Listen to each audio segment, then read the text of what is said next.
사랑하는 식구님 그리고 평화애원, 평화도시 여러분 안녕하세요.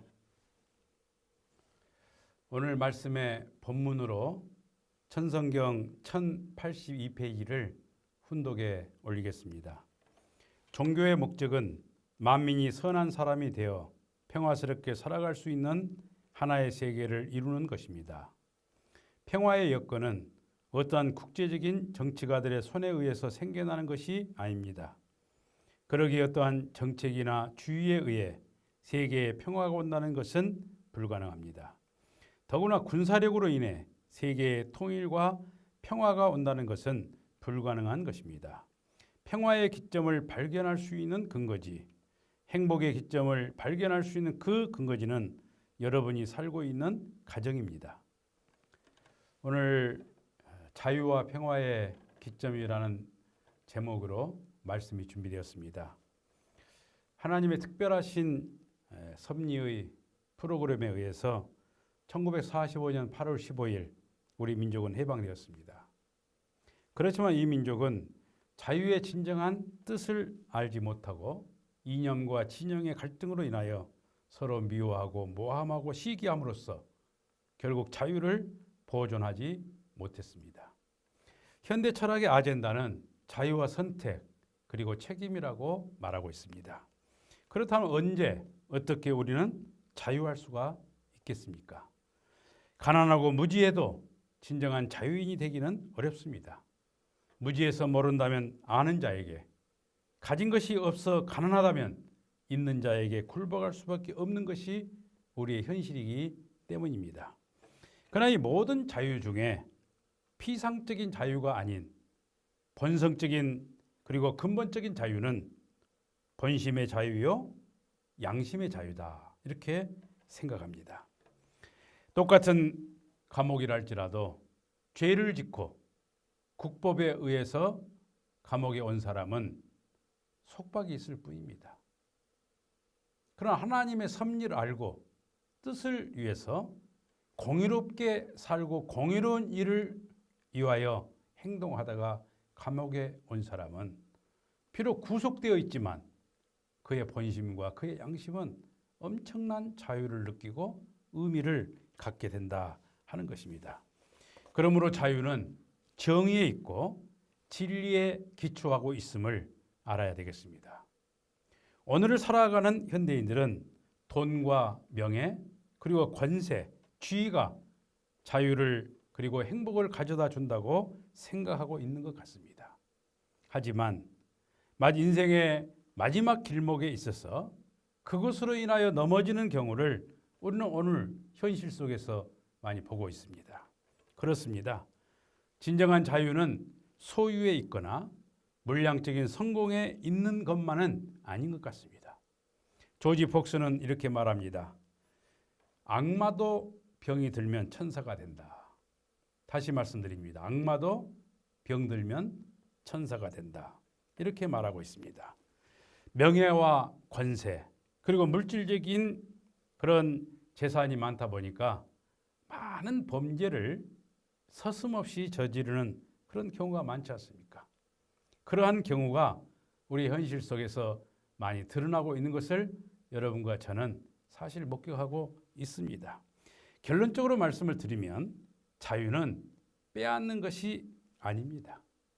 하나님의 은혜와 축복으로 주어지는 것이다. 이렇게 말씀을 드립니다. 그러게 예수님께서는 진리를 알지니 진리가 너희를 자유케 하리라. 이렇게 말씀하고 계신 것이 아니겠습니까? 그렇습니다. 거짓과 허영은 속박의 함정입니다. 예수님은 유대인들을 향하여 죄를 범하는 자마다 죄의 종이 된다. 그러니까 죄를 범하면 그 죄의 굴레에서 스스로의 그 본심과 양심이 벗어나기 어렵다. 그런 말씀이 되겠습니다. 죄를 범하면 내 양심이 나를 구속하는 것을 누구나 느끼고 또 알고 있습니다. 그럼 우리는 어떻게 하면 진정한 자유인, 진정한 화평과 평화를 누릴 수가 있겠습니까? 첫째로 원리적인 인생관을 정립하는 데 있습니다. 우리가 인생을 살면서 원리와 원칙을 떠나게 되면 탈선하게 돼 있습니다. 선을 넘었다 그 말이죠. 그러니까 레일 위를 달리던 기차가 그 레일을 벗어나면 탈선하면 어떻습니까? 목적지에 도달할 수 없을 뿐만 아니라 거기에 엄청난 사고로 인한 파생이 일어난 것을 알 수 있습니다. 그러나 원리적인 삶을 살아갈 때 우리는 두려움으로부터 자유할 수가 있습니다. 내가 원리적인 삶을 살면서 진실을 지켜낼 때 많은 사람이 나를 핍박하지만 내 스스로가 나를 응원한다는 거예요. 그러니까 그런 두려움으로부터 내가 벗어날 수가 있다. 거기에 한 예로 하나님을 믿고 모심으로 함께 가는 길, 하나님을 실체적으로 내가 믿고 모시고 함께 가는 그 길목에는 양심과 진리와 진실이 내 스스로를 응원해 주는 것을 신앙길에서 많이 느끼지 않습니까? 마르틴 루터는 종교개혁을 하다가 브룸스 회의에서 재판을 받게 됩니다. 그 재판이 시작될 때 루터는 한마디의 기도를 합니다. 어떻게 합니까? 오 나의 하나님, 나 여기 있습니다. 오 나의 하나님, 제가 여기 있습니다. 참으로 담대한 기도가 아닐 수 없습니다. 모든 사람이 나를 몰라주고 많은 사람이 나를 핍박하고 박해하고 나를 재판하지만 내가 하나님 앞에 얼마나 진실하고 하나님의 뜻을 위해서 하나님의 진정한 뜻을 위해서 내가 여기까지 걸어온 그 여정을 하나님은 아십니다. 그런 믿음의 고백이 아니겠습니까? 그는 그러한 믿음과 확신을 가졌기에 결코 외롭지도 두렵지도 않았습니다. 진리를 알고 진리를 따를 때 어떠한 속박도 십자가의 길도 두렵지 않다는 것입니다. 그러기에 원리를 알고 섭리의 길을 가는 사람에게는 하나님의 은혜로 주어진 자유함과 평화가 함께할 줄로 믿습니다. 두 번째로 책임을 질 때, 책임 분담을 다할 때 우리는 자유와 화평을 누릴 수가 있습니다. 인간의 본성은 책임을 다 하려고 합니다. 우리가 직장을 다닌다면 승진을 하려고 하는데요. 승진은 뭐냐? 보다 큰, 보다 넓은 범위의 책임을 지는 거죠. 그리고 그 책임을 다했을 때 우리는 보람을 느끼고 자유함과 화평을 누리게 된다는 것을 말씀하고 계십니다. 우리들의 가장 큰 약점은 자기가 자기 자신을 잘 모른다는 거예요. 자기가 어디까지 얼마만큼 할 수 있는가. 그런 말 있잖아요. 내가 할 수 있는 일을 하느냐, 하고 싶은 일을 하느냐. 할 수 없는데 하고 싶은 일이 있지 않습니까? 그런 한계점을 우리 스스로가 잘 모른다 하는 것입니다.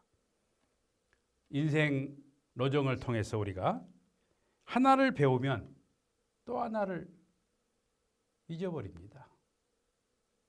또 하나를 얻으면 또 하나를 잃어버리는 경우를 많이 봅니다. 자연을 대할 때 함부로 대하면 자연이 나를 보복한다. 다 알고 있습니다. 그러나 자연을 함부로 대하면서 찾아온 것이 코로나 팬데믹 바이러스 아닙니까?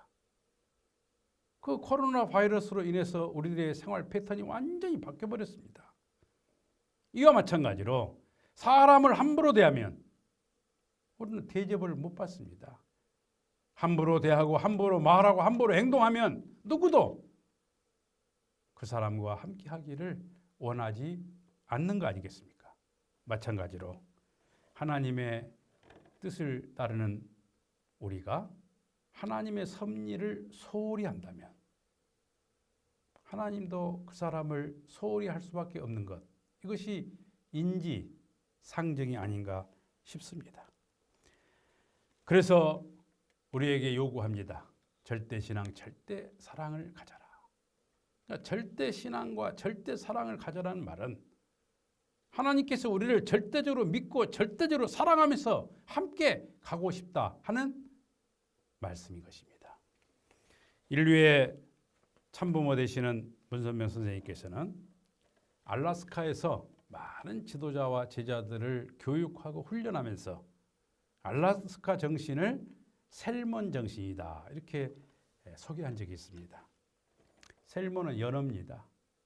그 연어가 알래스카를 출발해서 그 거대한 그 드넓은 태평양을 다 돌아서 산란 때가 되면 다시 고향인 알래스카로 돌아오는 것을 봅니다. 그 알래스카에 가서 산란 때 보니까요, 그 거대한 바닷물이 빠르게 해요. 왜? 알을 찬 그 연어의 어미의 등이 밝았습니다. 그러면 이제 실버 셀몬은 수컷입니다. 수컷과 암컷이 하나 돼 가지고 산란을 하고 거기서 새끼 연어가 태어납니다. 그 새끼 연어는 엄마 연어의 몸에 있는 것을 다 섭취를 해요. 그러니까 새끼 연어, 한 마리 연어가 10마리, 100마리의 연어를 생산하면서 자기 몸을 내주는 거예요. 그리고 그 새끼 연어는 다시 태평양을 향해서 출발을 하고, 그리고 그 태평양을 다 돌아서 책임을 하고 돌아옵니다. 이것이 하나님의 생태계 질서입니다. 그 질서의 환경을 완성한다 이거죠. 그래서 이러한 모습을 바라보고 소개하면서 셀몬 정신은 뭐냐? 자기의 책임, 자기 자신에 대한 책임, 그 종족 본능, 종족 번식, 소위 가정에 대한 책임, 그리고 생태계 질서를 완벽하게 이루어내는 환경에 대한 책임이다. 우리 인간은 자기 자신에 대한 책임은 물론이지만 가정에 대한 책임과 너와 내가 함께 살고 있는 이 사회와 환경에 대한 책임을 져야 된다. 이것이 바로 알래스카 정신이다. 이렇게 소개한 적이 있습니다. 책임을 지지 않겠다는 것은 권리를 갖지 않겠다는 것입니다. 성숙한 사람과 미숙한 사람의 차이는 그겁니다. 성숙한 사람은 책임의식이 강한 사람입니다. 미숙한 사람은 책임의식이 부족하기 때문에 항상 책임을 주변에 전가합니다. 누구 때문이다. 상대에게 책임을 전가하는 것. 이거 미숙한 사람이에요. 지도자가 가져서는 안 될 의식 중에 하나가 바로 그겁니다. 고린도전서 9장 27절을 보면 나를 쳐서 복종케 하라. 사도 바울이 이렇게 말하고 있습니다. 나를 쳐서 복종케 하라. 사도 바울은 자기에게 속한 모든 것이 그야말로 타락성 근성이다 이거예요. 그러니까 내가 가지고 있는 모든 성품을 십자가에 못 박아라. 그겁니다. 사탄으로부터 물려받은 타락성 근성을 십자가에 못 박아라. 자기는 죄인의 계수로서 언덕 위에 있는 수레처럼 밑으로 떨어지고 방종하는 타락한 존재라는 것을 알고 있었기 때문에 그런 자기에게 자유를 주지 않았다는 거예요. 자기에게 굴레를 씌우고 자갈을 물렸습니다. 그렇습니다. 나를 알고 책임지려 할 때 진정한 본성의 자유가 있음을 기억하시기 바랍니다. 세 번째로 실적이 있을 때 자유할 수가 있습니다. 우리가 그렇지 않습니까? 좋은 결과를 만들어내면 많은 사람이 알아주기를 바랍니다. 그래서 자랑을 하고 또 기업은 홍보를 하게 됩니다. 그것은 인간의 창조 본연의 본성이다. 이렇게 생각을 합니다. 실적에 있어서 우리는 이렇게 생각을 합니다. 외적인 경제활동이나 명예나 신분을 복귀하는 그것을 실적이다. 이렇게 생각하는 경우가 일반적입니다. 하지만 하나님의 섭리를 따라가는 사람, 소위 탕감복귀 섭리를 책임지고 있는 우리들에게 있어서는 타락함으로 말미암아 생겨났던 타락성 본성, 그 타락성 본성을 벗고 그 타락성 본성을 벗어내고 하나님을 중심한 선주권의 세계를 이루어가는 것, 이것을 실적이다, 이렇게 말씀을 드립니다. 그 실적은 그렇기 때문에 서로 용서하고 또 용서받고 사랑하고 또 사랑을 주는 그런 실적이 많아야 된다, 이렇게 말씀을 드립니다. 우리는 흔히 사랑을 물질로 계산하고 척도로 삼으려 하는 경향이 참 많습니다. 그러나 하나님의 사랑은 뭐냐? 용서와 사랑입니다. 용서하고 사랑을 의미하는 것입니다. 용서는 사랑의 뿌리라고 얘기합니다. 우리 원리적으로 말하면 용서와 사랑은 성상과 형상과의 관계와 같은 것입니다. 용서가 없으면 사랑도 없는 것입니다. 그래서 용서하고 사랑하라, 이렇게 말씀하고 계시지 않습니까?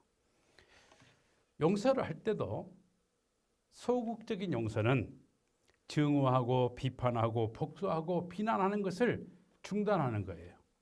그리고 용서했다, 이렇게 얘기할 수가 있어요. 그러나 적극적인 용서는 상대를 이해하고 상대의 허물을 덮어주고 참아주고 인내하고 그리고 용서하고 사랑하는 것입니다. 참아주는 것, 허물을 덮어주는 것, 그게 사랑입니다. 사랑의 속성입니다. 그래서 골로새서 3장 13절을 보게 되면은 주께서 우리를 용서한 것 같이 너희도 서로 용서하라. 우리가 가정을 이루고 살면서 부모는 자식의 허물을 다 용서하고 기대와 희망을 가지고 바라봅니다. 하나님의 사랑은 어떻습니까? 아무리 죄인이라 할지라도 회개하고 돌아오면 그를 용서하고 사랑하고, 아니 먼저 들어온 사람보다 더 그를 사랑하고 적극적 환영을 하는 것을 우리는 성서 내용이나 섭리를 통해서 알고 있습니다. 레오나르도 다빈치의 유명한 일화가 있습니다. 최후의 만찬을 그리는데 12명의 제자와 예수님의 모습을 그릴 때 가룟 유다를 어떻게 그렸느냐 했더니 미워하고 증오하는 사람을 생각하면서 가룟 유다의 얼굴을 스케치했다는 거예요. 그런데 예수님의 얼굴을 그릴 수가 없다고 고백을 하니까 그를 지켜본 수사가 이렇게 말합니다. 미워하고 증오하는 마음을 가지고는 결코 예수님의 얼굴을 완성할 수가 없을 것이다. 그래서 그는 미워하는 마음과 증오하는 마음을 다 용서하고 사랑하는 마음으로 바꾸고 최후의 만찬이라고 하는 성화를 완성했다. 그런 이야기입니다. 이 시간 하나님께서 우리에게 말씀하십니다. 저를 화평케 하라. 그리하면 내가 화평함을 얻으리라. 사랑하는 식구님 여러분, 우리 모두 천일국의 주인으로서 서로 용서하고 사랑함으로 진정한 자유와 행복이 가득한 여러분의 가정이 되시기를 천지인 참부모님의 이름으로 축원합니다. 감사합니다.